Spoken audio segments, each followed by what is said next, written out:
Right, my name is Dawn Clarkson and I work for York City Council Trading Standards. We're a small group, there's four of us in total, and I'm going to talk today. One of my work is scams and helping people who've been scammed, what they should do and how to get the money back if they can. But, first of all, the first thing that people ask me is, why can't we ring trading standards and speak direct to trading standards? That's because it's all changed now. You can't just ring trading standards. The first step you need to do when you want to get in touch with trading standards, you've got to ring citizens advice. Not going too fast for you? No, that's good. The number for citizens advice, they're all in the leaflets behind, but I'm going to say them out now. Citizens advice is 0808 223 1133.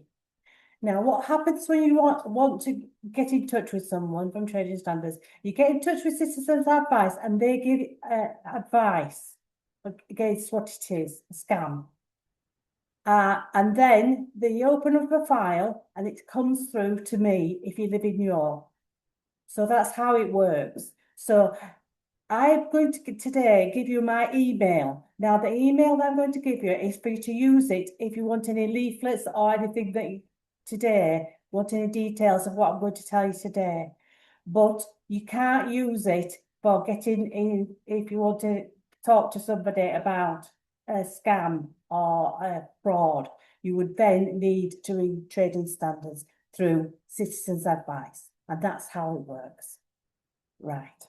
So I've just got a couple of things I wanted to, so you know, scammers stole an estimate of 9.4 billion to 11.4 from UK consumers over the past 12 months. So that's a lot of money. Is that pounds? Yes.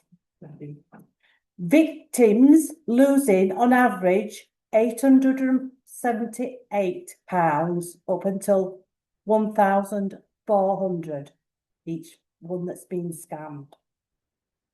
So that gives you an idea of what's happening. And I don't think that figure is correct. It'll be higher than that when they get further down the line. So we're only at the beginning of the year, so they won't have recorded it all.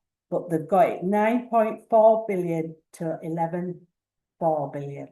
So something to think about. Right. So the first thing I'm going to talk to you about is what things that the banks do. Now, this is something that you don't know. I don't know why people don't know, but they don't.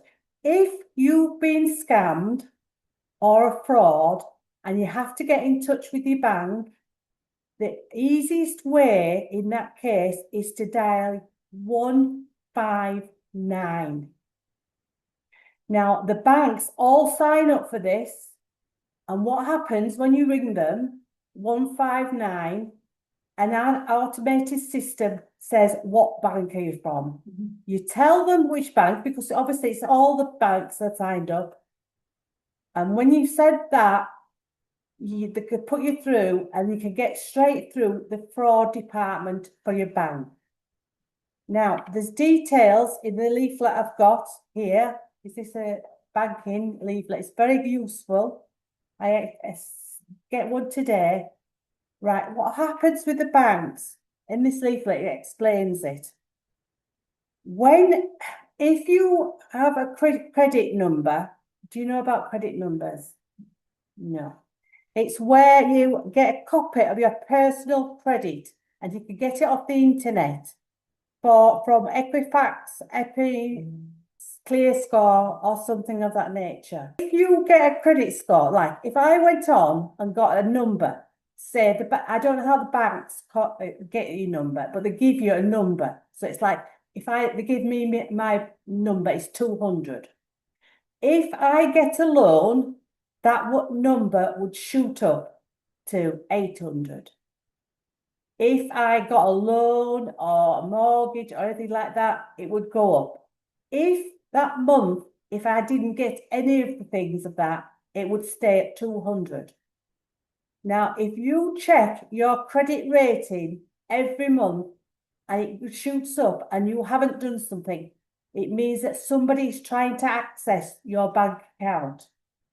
So that's how you can catch the scammers trying to get into your bank, and check your bank every month at the same time. If someone rings you and says, "Oh, hello, Dawn," you think that it's genuine because they have your name, but that's not the case. Scammers have details of pictures of various people, and they get more information about people until they can ring them and ask them certain things, and you think they're genuine when they ring you. And you can actually go on the site, on the mobile phones and all the phones, and give them information that you didn't want to and didn't know at that time. But if that happens and you haven't lost any money, you can still phone that 159, because you would want the bank to put something on your account to say that somebody had tried to scam you, to try to take some money off you, or a fraud occurred.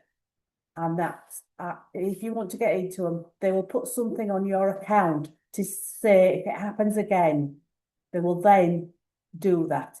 I think you've got to think of your friend of the bank, because if if you've been scammed at any time and it's fairly quickly happen, if say in the next 10 minutes I get scammed, the first person I suggest that you ring is the bank.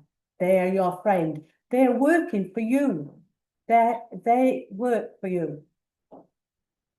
So the next thing I'm going to talk about is wills, especially with you, because you haven't got children, so you have to do a will. Well, you don't have to. It's always advisable that you do. And March, they do free wills twice a year, March and October. So we're coming into it.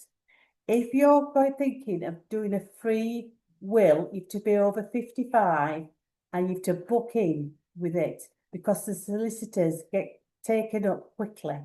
So you need to get onto them. It's the 2nd of March that they're going to release them, and solicitors some will take a number of people. So if you want some, I did get a list in York of who did it last year, the solicitors. So I don't know whether it'd be this year, but last year it was Crombie Wilkinson, R.G. Law, Ison Harrison, and Cowling and Swift and Kitchen. So those are the ones I picked up, but it was last year's, so it could be other solicitors. So that's something you have to be aware if you need to get a will. The other thing today I'm going to talk about is the message in a bottle. I had a thing. This is one by the Lions. It's a very useful thing, is this? Right. Inside here is a form that you fill in. You put your details of your name, address, what tablets you're taking, what you want to be called by, various information of that nature. Then you put it in the fridge. And there's some stickers as well, to put one on the fridge door and one to put by your front door. Now, what it's used is the ambulance service are aware of this system. So if you are unconscious in your property on your own and they come to your house, they can look up this, and if you're unconscious, they would have the details that we need to go to hospital. My mother-in-law recently had a fall and was unconscious, but she put this in the drawer. So don't put it in the drawer because they can't find it. It's the fridge, and it says it inside it. Please put me in this fridge, because that's where the ambulance will go to get the information. I think it's a good idea. Fridge is a good place to keep it. So if you have got one, please fill it in and put it there. So that's another thing that's there. This is a good leaflet that's Age Concern have designed. It's a life book. Now, this has all the details again of what you need to know. Who you want to do your funeral, who banks you're with, who the people that you want, and what sort of funeral you want, and various things in this book. It's everything in one place. So it's very handy to have this and to have it somewhere safe. Because if somebody comes, if you died overnight and there's nobody there, they've got all the details they need to go on. So, and things are all in one place so that they know what you want, what your wishes are. So that's a good thing to know rather than not knowing what to do and where your bank accounts are and various other things. It's a big booklet, and I suppose it'll take you, if you fill it in, it'll take quite a few weeks to do it. You don't have to do it all at once. But if you get it done, put it in, then you would feel safer with that. Right, pensions. Now, and there's a lot of scams around pensions where the people will ring up or cold call and say they can make your pensions be double in size and get more money. I don't know anyone who's been able to increase it by twice and it be a safe way of doing. If someone comes round and tries to sell you a pension scheme that would be better than the one you're on, I would suggest that you have a think about it, or we could ring Trading Standards in that case, so you could let us know and we could check out to make sure that they're a legitimate business and the government have agreed them to do it. So I would say there isn't anything you can do with your pensions that you're already on. So it's very careful. And don't be rushed or pressurised. Anything as well, not only pensions, anything that happens with scams, they pressurise you. Don't be pressurised. I myself was getting scammed. I didn't know about it, what I was. But I thought, oh, right. I said, I'll ring you back to what we've been scammed. Put the phone down and then sat down and thought, what was he trying to sell me?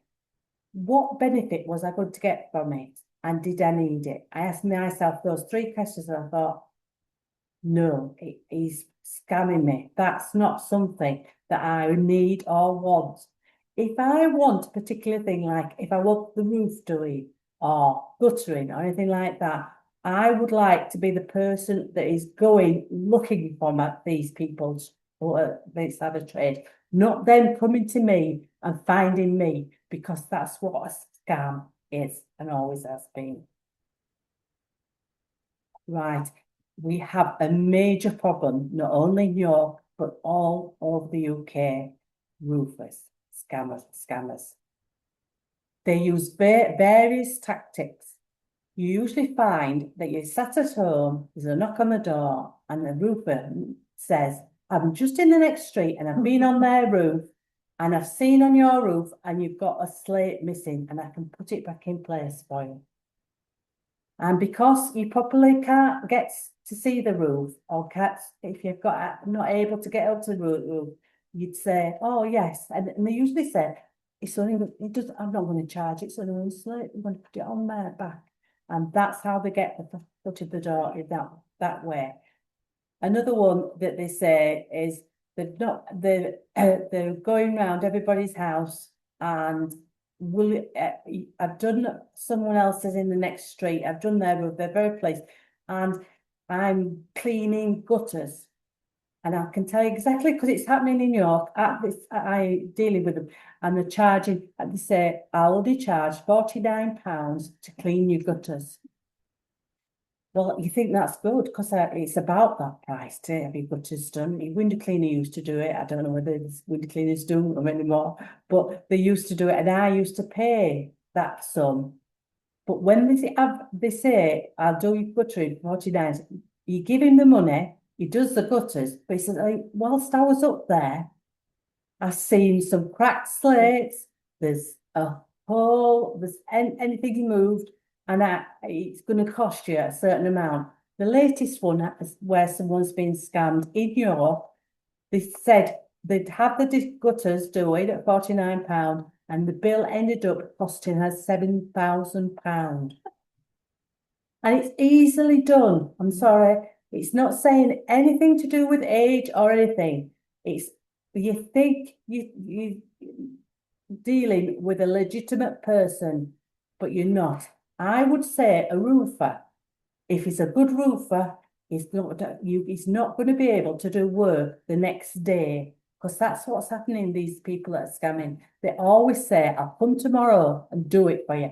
And if a roofer can come the next day after seeing you, I would say that is not a legitimate person. So I would say then, again, as you've been pressured in to do the work again, you shouldn't. You need to sit down and think what's actually happened and what he's trying to do to make me pay for the roof doing. If he says there's water coming into your attic, I'm sorry, if it's been coming in a while, you can wait until you get a legitimate person at 3 quotes and there and get the date of when they can come round. So don't get a roofer that's a last minute person. Right. About 4 years ago, the government provided grants for spray foam insulation in the attic. And it was between September 2020 and March 2021 under the Green Homes grants. Now, some of these legitimate firms did foam in the attic, and it's all right, it's done correctly. But what happened when they got this grant, loads of people set up businesses to put foam in your attic. Now, these were rogue traders, and what they did was they put it up, put the foam in the attic, and then when it's been in, you'll have seen it on the news, and you've heard people talking about it not being correct. They then came round and said, we put the foam in your attic, and the government say you shouldn't have foam in the attic, and we'll take it out, and we'll only charge you £5,000. So they charge you to put it in, and then they charge you to take it out. So that's what's been happening with the scams. Some businesses were legitimate, and they've done them right. But this problem with foam in the attic, it's going to be a long years before you notice anything's wrong. It sweats the wood in the attic. If the air can get circulated, it's all right. It's good foam, and it does work with new houses to do it, and it's okay.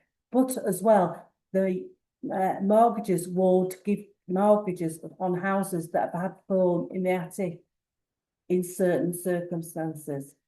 So there's a leaflet regarding that. It's on the table.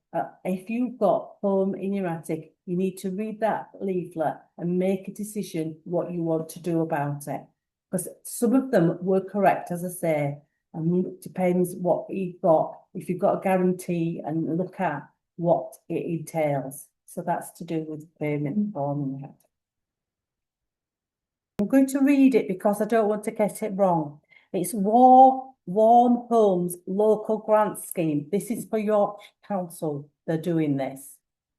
So it's a government-funded scheme to put energy-efficient measures, e.g. insulation to lofts, walls and roofs, solar panels, battery replacements, windows or doors. Now, it's going only in certain places in York that it's going to be available. And you have to be eligible. You must be an EPC D or below, but you can get up to £30,000 to have it done. So that's something to look into. The areas that it covers is parts of Acomb, Clifton and Town Hall. And it's as I say, it's a council grants. I sorted it out. There's a lady there, and I've got a phone number for her because I thought it might be if you wanted to ring her up and see if you are eligible for anything of that nature. Even if you've said something and you're not living in that area, she says you can give her a ring and she'll let you know. The number you ring on is 01904 555520. So that's an telephone. I rang her this morning so that you don't have to ring round to find the council, because I know when you ring the council, you seem to go round in circles sometimes. So I spoke to this lady and she says they are trying to get people to apply for this grant. So that's one grant that's available at this moment in time. There's boiler upgrade schemes run by the government. They're available at the moment. And the number you need to ring for them is 03300532006. And there's a fuel poverty one. That's another government one. And the number for that one is 08003047159. And York Energy Advice is that one is 01904 922249. Now that's a York one. I did ring them, but they've only got part-time staff, so it's not all available. And I haven't actually got through to them, but they would help you as well about energy advice that's available. So those are the grants that are available. Now, what happens when you get in a scam through a grant? Sometimes when you get a company, you've invited them round to give you a quote, or they've knocked on your door and they say to you, we'll put some windows in, new windows in for you. And you're quite happy for them to do the work. And they say, but we can get you a grant and you can pay it for more money. Then on the quote, it says grants and a figure. So then you agree to it and have the windows, you're very happy with them, and you tell everybody else, oh, I've got a grant on it. But it isn't a grant. They've just put it on and given you the price, and then they did the grant, and that's how they scam you. It's because it wasn't a grant. If a firm tells you they can get you a grant, you want to know what the details of the grant are. And usually, I'm not saying every time, but mostly, if it's a grant, you have to apply for it, not the company that's doing it. So that's another scam. You see, it's really easy to scam and not actually know it's going on. And that's why you get scammed, I'm afraid. So I think that's all I was going to speak today. I can come again and talk about it. But this is a leaflet on the table. Is avoiding scams. It's a very good booklet, and at the back it tells you all the telephones that you need. So I would take this and keep it, and then you can ring up if you need to, if you ever feel that you've been scammed or something's happened. Oh, yeah, I forgot to tell you, my email address is dawn.clarkson@york.gov.uk. So if you need to get in touch with me, that's the number for my email. It's the best way of contacting me because I don't work Wednesdays, and like next week, I'm off next week. And so if you came on an email, it would say to you, I'm not available. So you wouldn't think that I was ignoring you. Because if you email me, I will get in touch with you. Thank you very much indeed.